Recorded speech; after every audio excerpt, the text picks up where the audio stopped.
internet sans limite sn.com ñu ngi leen di jaajëfal di leen nuyuwaat encore une fois di leen wax ni am nañu mbégte ak kontaante di ñëwaat di leen présenter seen émission 15 minutes sans limite ngeen ànd ak seen animatrice préférée Amina Paye di ñëw nag tey fekk si ndaanaan bu rëy boo xamante ne mbégte la ñuy am ci di ko dalal grand Pape Diouf ah leader de la génération consciente Pape ñuy am mbégte mu rëy di la dalal di la nuyu di la bàyyi nga nuyoon teg internet sans limite sn.com. salaamaaleykum soxna Amina Paye Ndiémé yaay sëy voilà dama lay tagg balaa ñuy commencer man aussi maa ngi kontaan trop vraiment di nuyu internet sans limite man Pape Diouf maa ngi leen di jaar di leen béggee bu baax am vraiment mbégte bu mag a mag a mag jàkkaarloog yéen ngir waxtaan ak yéen ak suma siste Amina effectivement jaajëf voilà Pape ñuy am mbégte mu rëy di ñëw parce que c'est toujours un plaisir ñu ñëw seet si ay ndaanaan yu mel ni yow yi nga xamante ne da ngeen marqué musique du Sénégal yow aussi ci facette bi nga xamante ne moom nga génnee moment bi nga tàmbalee ba léegi def nga ñaata atu carrière. Je pense que ni maa ngi démarré au Lemzo Jamono 95 nekk xale bu tuuti jaar Lemzo Jamono bi ma jógee Lemzo Jamono 98 j'ai resté 3 ans defuma dara sama premier groupe orchestre tuddee ko bi ma koy tuddee la génération consciente c'était en 2001 la samp génération consciente donc depuis 2001 nag maa ngi émergé donc je pense que bi ma jëlee suma destin 2001 la ba léegi nii alhamdulilah ñu ngi sant yàlla donc vraiment waaye lépp nag accompagnonnage la boo xamante ni orchestre bi la d'abord parce que wéeruwaay dafa am solo lépp aussi accompagnonnage la boo xamante ni par rapport ak label bi may liggéeyal muy Prince Art jamono yu mu tuddoon Jololi lépp aussi accompagnonnage la boo xamante ni samay soppe su may fans su may xarit su may am di jàmm ba wéetuma ci yoon wi donc nag di jiital aussi ñaanu waajur yi ndax waajur moom mooy lépp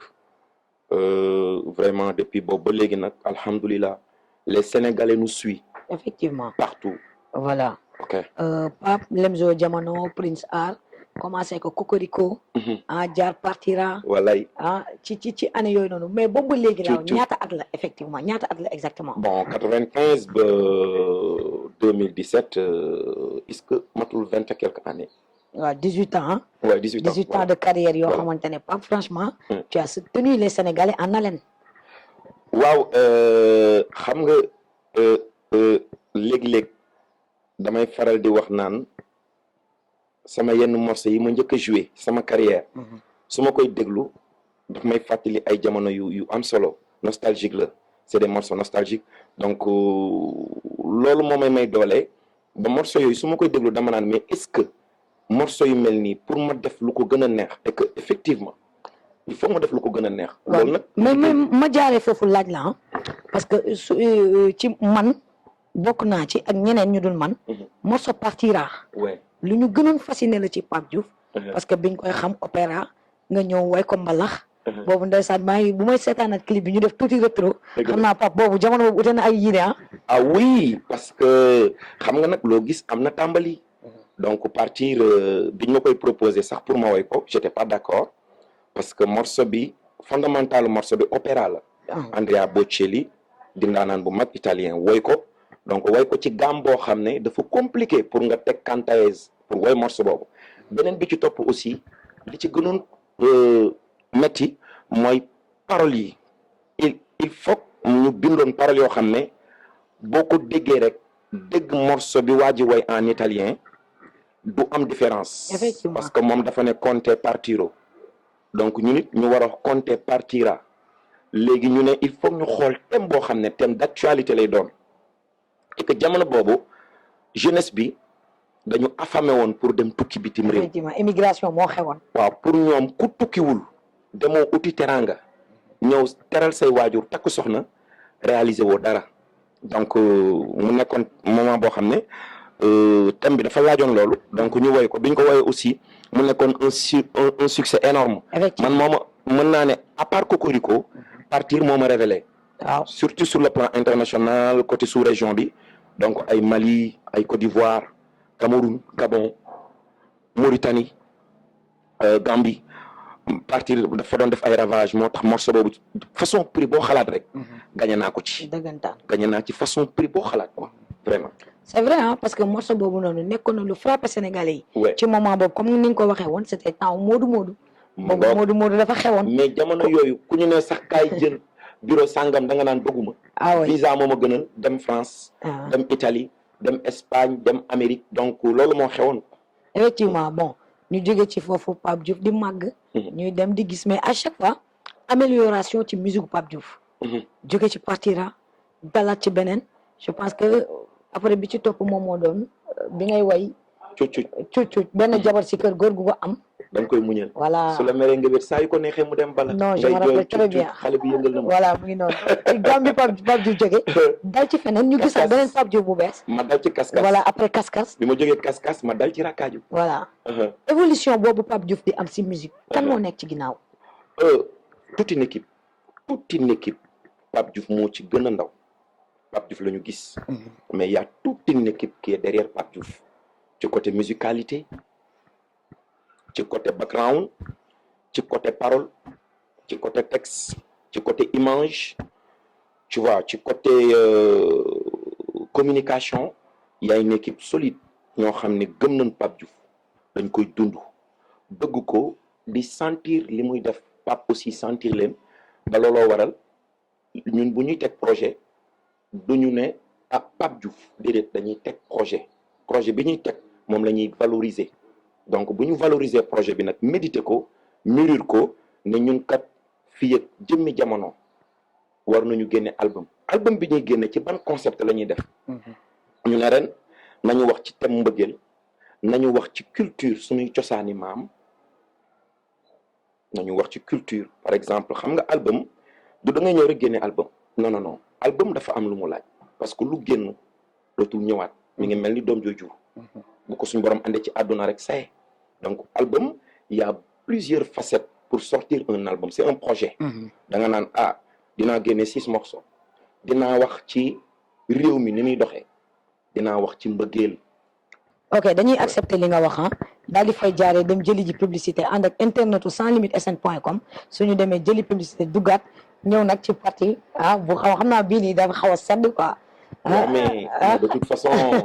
on est là donc lu ñu mën a tontu rek dinañ ko tontu voilà donc ñu dem jëli pub bi ñëwaat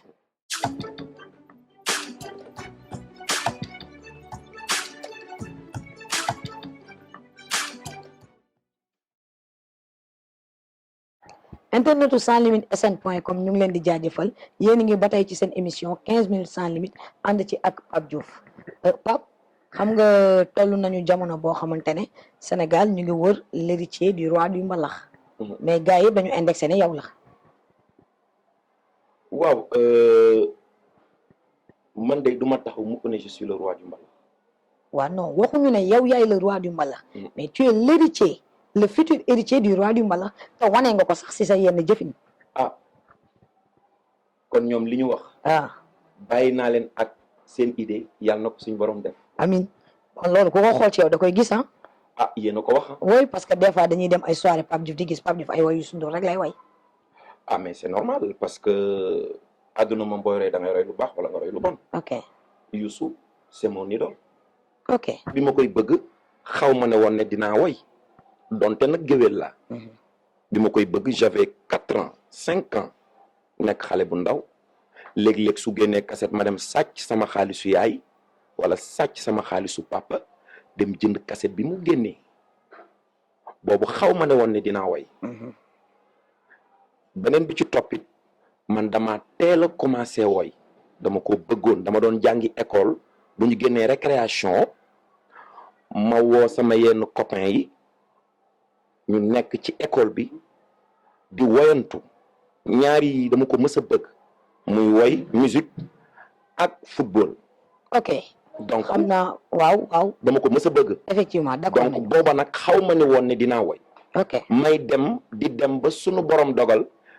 sama jàng yàqu ma dem Parcelles Assainies di jàng métier di def plomberie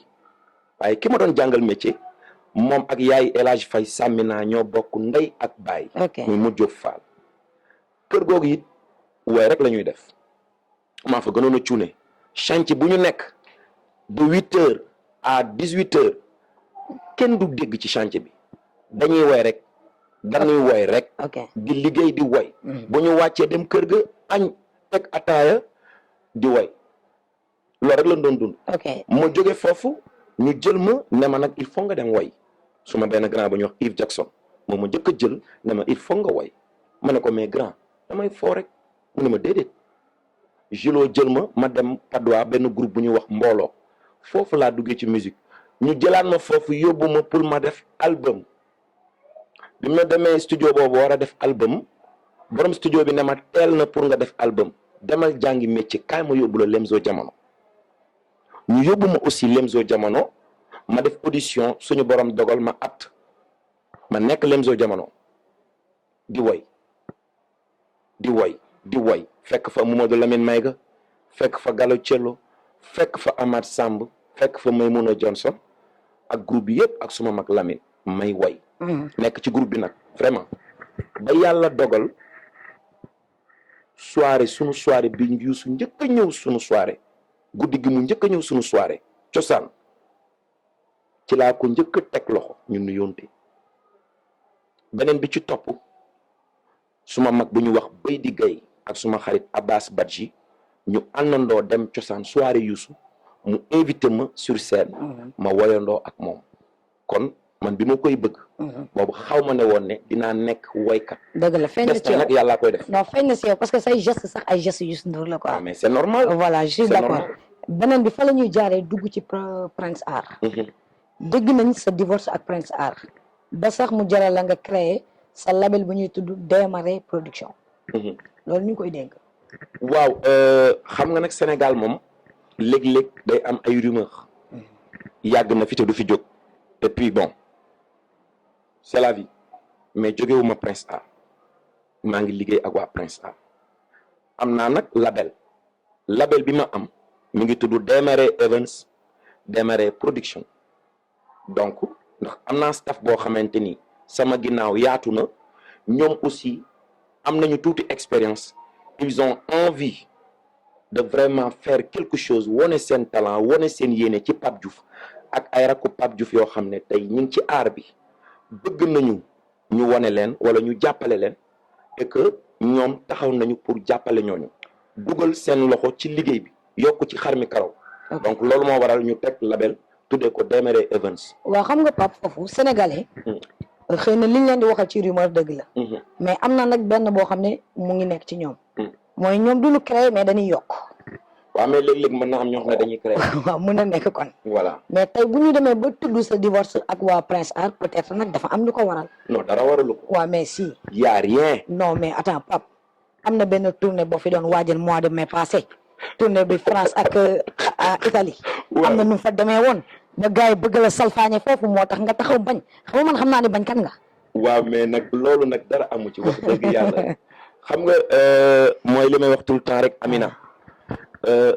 95 ba 2017 du ay fan yu ndaw ok du dëgg bu dee tuuti expérience ci sama métier maa ngi ciy sant suñu borom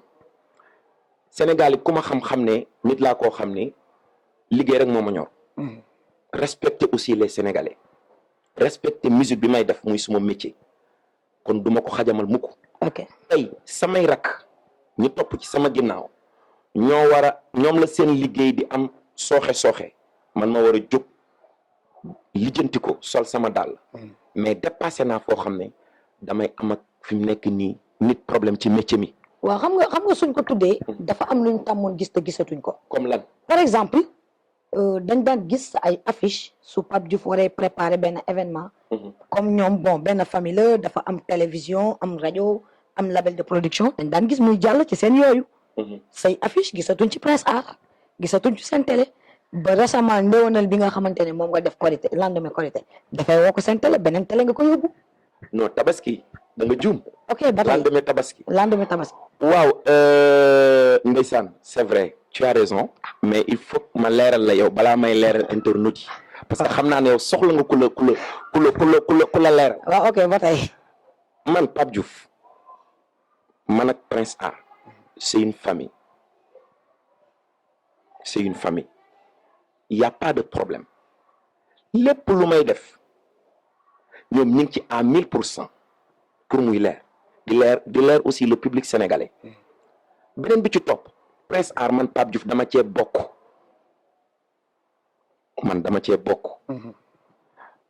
le lendemain de la Tabaski effectivement parce que télé yu bëri dañ naan Pape Diouf moom matul sax ñu koy invité TFM rek lay liggéeyal léegi nag te wax jooju amul. mais loolu lañ tàmm di gis. waaw kay looloo waral nag le lendemain de la Tabaski ma jóge TFM dem Sen TV te waa Sen TV bi ñu bëggee pour ma ñëw ils ont traité directement avec le label Prince Art et que dañu amul woon jot sax mais dañu waroon def 2 événements dañu waroon def événement spécial Tabaski ak RTS 1 waroon def spécial Tabaski ak Sen TV pour diversifier pour ñu xam ne Pape Diouf Sénégal gépp la donc Pape Diouf Prince Art encore une fois amuñu benn problème ñu ngi ci jàmm ñu ngi liggéey bu am solo. ba noppi it vraiment suma sañoon Sénégal na ñuy xëcc jàmm ndax xam nga jàmm ci la lépp xaj waaye fitna mi ngi nelaw ku ko yee rek suñu borom rëbb na la. dëgg la Pape te man ku ma xam ne vraiment di dox fitna wala may jëf fitna amul lu ma njariñ parce que bu 6 heures jotee ci ngoon ban résultat laa ciy am amul lu ma résultat. Donc je suis en parfaite harmonie avec label bi may liggéeyal. Il me respecte, je le respecte. On travaille avec transparence. Ce divorce ak Prince Art amul. Non amul c'était que des rumeurs. Mais ñoom ñooy cause say problème ak Papis Konaté. Parce que génn na def déclaration wax na tudd na tur ku nekk Prince Art ki waral coow li ba nga war a dem voyage moom kenn convoqué wu ko ñu ut ko koy remplacer. waaw xam nga tey le cas de Papis c'est mon grand frère ndax bu doon ñaari fan ci lu baax andi na ko ci génération consciente. encore une fois sampul groupe bi nag. waxul loolu de. groupe bi mi ngi samp 2001. Papis nee na génération consciente moom la. am na ci droit parce que nag moo ko moom ndax ñun ñaar ñoo bokk ndey ak baay suma grand frère la. groupe bi groupe am la de kenn dàqu ko. non nee na moom moo ko def moo ko samp il l'a créé c'est tout à fait lui. non c'est pas vrai sampul groupe bi maa ngi ko samp 2001 Papis mi ngi ñu rejoindre en 2005 wala 2006 su ma juumul après album partir ndax ci ndongoloo la nekkoon. bi ndongoloo décédé la Papis doog a ñëw rejoindre génération consciente ba pare aussi marax ci dolli que ni Papis c'est mon frère de sang suma mag la dama ko fonk ba duma ko sax tuddee Papis Konaté tons laa koy tuddee. waaw mais ki nga ne sa frère de sang la bañ nga ko ba da nga ko respecté ba di ko woowee tons yéen ñaar soo leen amee problème nga yëkkati téléphone oo ko ngeen waxtaane seeni différent gënul rafet ngeen dem ba MEDES mu war a yow ngay joué mu war a tëgg nga romb ko nuyu woo ko. waaw loolu aussi du ma ci revenir parce que domaine privé la. et que man je bëgguma di wax vie privée loolu. waaw mais ce n'est plus privé du moment que ni génn na ba wax ko. non amul problème moom lu mu ci wax rek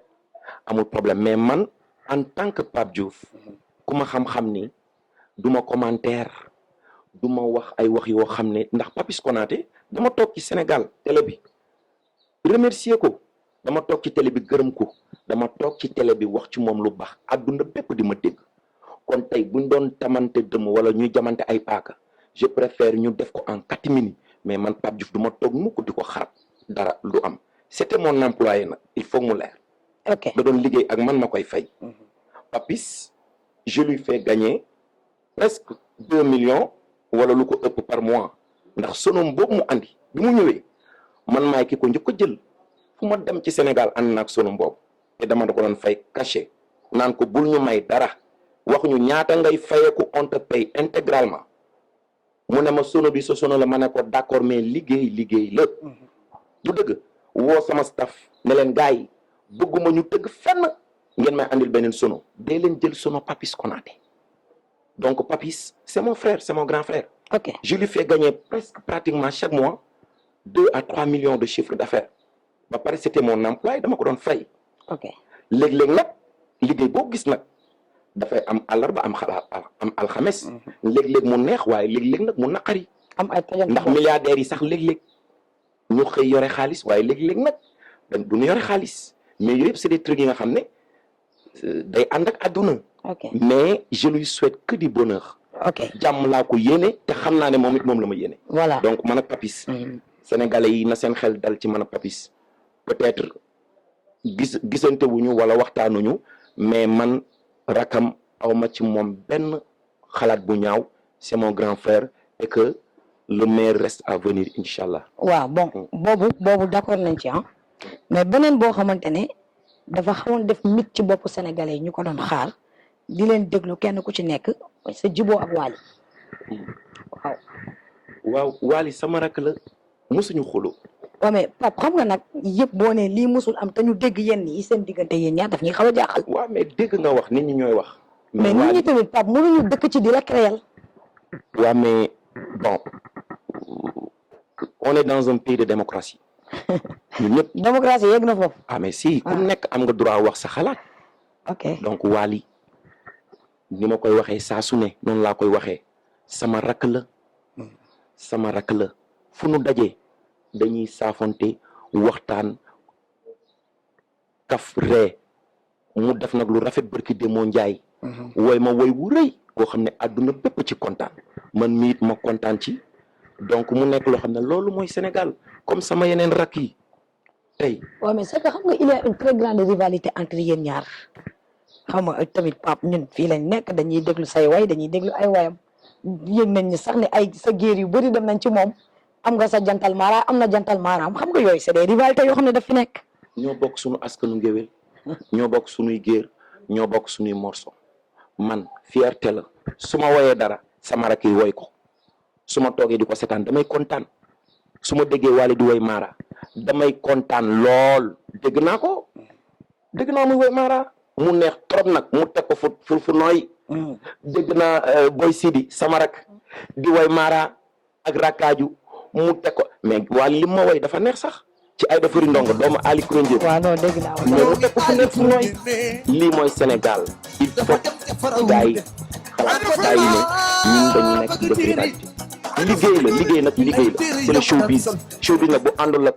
commentaire sax du neex ndax du ñu am xaalis mais benn la nu quoi voilà balaa ñoo dugg ci question yi may tëjee for nañu ci wewu boy Pape Diouf au Bercy en 2018 ñu ngi koy waaj waaw Pape Diouf à Bercy octobre 2018 inchallah rabbi voilà ak Maxu Subatel ak Prince Art voilà déggoon nañ ne amoon na xaaw dama mujjee nga Prince Art bi de ñun xamoon nañ ne benn producteur bu privé la mais nag bon comme Prince Art gi ci am problème mais am nga temps yi benn morceau boo xamante ne Pape moo yëngal Sénégal muy Mara bon Mara jantal Mara man j'ai pas un peu compris quoi waaw jantal Mara de moom sama benn rak bu ñu wax Pape Faye moo woy morceau bi moo ko tuddee jantal Mara ma déglu morceau bi nag mu neex ma lool ma ne ko rakk ji lii de faaw ma woy ko mu ne ma mag ji jëlal ma jël ko woy ko jantal Mara donc sénégalais yi nag bëgg ko lool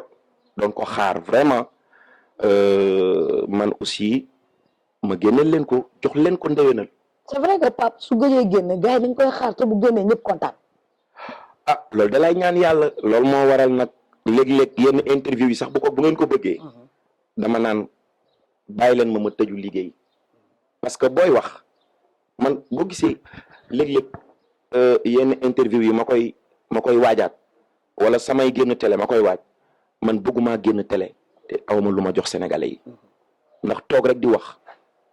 ju bari day bijj doye di looloo waral heure bu ma soit waree def dara rek dama koy waaj donc li moo waral ma gëj a génn ci def ay interview wala ay détails ainsi de suite mais Mara moom sénégalais yi gis naa ne ñu ngi koy consommer macha allah surtout xale jigéen ñi waaw xale jigéen ñi boo déggee léeg-léeg ñoom léegi dégg naa li ñu xew bu ñu ñëw soirée sax léegi ñoom ñooy andi seen i jantal Mara di leen xottil di leen sañsel affaire yu nice di leen invité et que loolu nag ma kontaan ci lool donc moo tax le 9 décembre maa nga jëm King Fahd Palace. da ngay publicité nii. waaw bu baax. ok ah yéen li ngeen am jarul publicité ah yow question yi nga ma posé ah yow ko fi ne bàyyi ma rek ma wax ba xotteeku. non gars may naa la. donc le 9 décembre Amina. donc et puis dinaa leen seet si sax. ngeen ñëw nekk en partenariat. incha allah parce que dañuy génne album bu bees. non dinañu neex trop. dañuy parce que génne album bi doon naa ci ñëw. nga wax ñu kañ la parce que Jantal Mara bi ñu ñamal nii. waaw neex na mais bëggoon nañu xam suite bi. suite bi yéen laa koy dëjee yéen jigéen ñi. ok yéen laay waajal loo xam ne yéen ci boppam laa war a way dinaa leen way ñaari morceau yu jéggi dayoo donc lu war a génn ci décembre bi lay doon muy l'album fin d'année. ok mais album fin d'année bi nag day ànd ak ñaari événement yu am solo le 9 décembre maa ngi def benn gala Méridien le 31 décembre incha allah maa ngi organiser grand bal. benn laa la mayoon. di ko def le 31 décembre à la place du souvenir. parce que xam nga li tax ma koy jàllale. fin d'année daf ma fi gëj a fekk. waaw su ma juumul 3 ans xaw ma 4 ans fin d'année yi du ma fekk Sénégal ren nag daf may fekk Sénégal. may invité sénégalais yëpp melomaan yëpp le public sénégalais sama génération Jantal Mara yi xam nga soxna yi. ñu ñëw rek jàkkaarloo le 31 décembre xale yi solu ba rafet. ànd ak seeni Jantal Mara. ñu ñëw jàkkaarloo. voilà voilà. Pape dañuy gis ni da ngay dox ci lu bëri ci lu yitteel sénégalais yi. autant nekkoon nga fi ambassadeur lutte contre le paludisme. tey ñun nommé waat la ambassadeur lutte contre le tabagisme. ministère de la santé jël la jox la loolu. waaw lu am solo la parce que cigarette je pense que ni li muy rey dafa bari. et puis je pense que ni. ils ont bien choisi. porteur de voix bu mel ni yow ak public bi lay déglu yëpp ñu jox la loolu. waaw loolu dama ci kontaan di ci remercier suma yaay Tata Eva Marie Coll Seck nga xamante ni moom ak équipe am grand Mbaye Diouf waa ministère de la santé ñoo ma ko décerné ma ciy liggéey actuellement liggéey bu am solo boo xam ne du jeex parce que xam nga cigarette moom le tabac ça tue beneen bi ci topp aussi mooy day wàññi ngóor ci góor. jigéen aussi day yàq sa njure et que sunu génération bi. je pense que ni dafa am solo ñu def ci sensibilisation bu am solo. effectivement donc ñu ngi ciy liggéey bu am solo. et je pense que ni liggéey boobu aussi mi ngi am ay pas teg nañu benn yoon boo xam ne jëmi jamono incha allah lépp lu ñuy def wala lépp lu ñuy yëngu rek. donc loolu ko dinañ ko ci boole incha allah. voilà balaa ñëw tëj fàttewuñ ko ah. il faut que yow nga ñëw ci li am Birmanie. gis nañ ni. chanteurs yi ñu ngi génn di ci wax. tey jullit nga. am nga lu la metti di gis say moroomu jullit ñu ñuy boom di leen faat. ci l'islam bi ñuy wuyoo. yow loolu am nga ci sa xalaat. mais bien sûr parce que je suis un musulman à 100%. donc je déplore li nga xamante ni xew na Birmanie képp ku jullit di wax ashhadu an la ilaha illallah rek mbir mooma metti na la donc maa ngi lancé un appel solennel d'ailleurs ñun ak sunu staff ñu ngi ci doon waxtaan ba ñu war a def benn sortie amaana da ngeen anticiper ñëw. waaw njëkk ci mais du mbir moo xamante ni sax bu ñuy wax de passage nii rek mu jàll la déedéet non dañ ci war a point la boo xam ne dañ ci war a toog wax ci et que d'ici peu de temps dinañ ci gis sama sortie mais képp kuy jullit rek yaa ngi naqarlu la xew foofu. waaye nag yàlla sunu borom de gis na lépp te xam na lépp te mën na lépp donc ñi ngi ñaan ci yàlla képp ku jullit rek na nga jël sa kurus ñaan sa borom mbir mooma xew ci Birmanie sunu borom wone ci boppam lu mu gaaw waaye ñooñu kenn na tablawul ne ñu ngi leen di mbugal de waaye ña nga aljana waaw loolu moom donc te loolu lu am solo la loolu lu ñu metti la ndax nous on est des musulmans à 100%. kontaan nañ trop Pape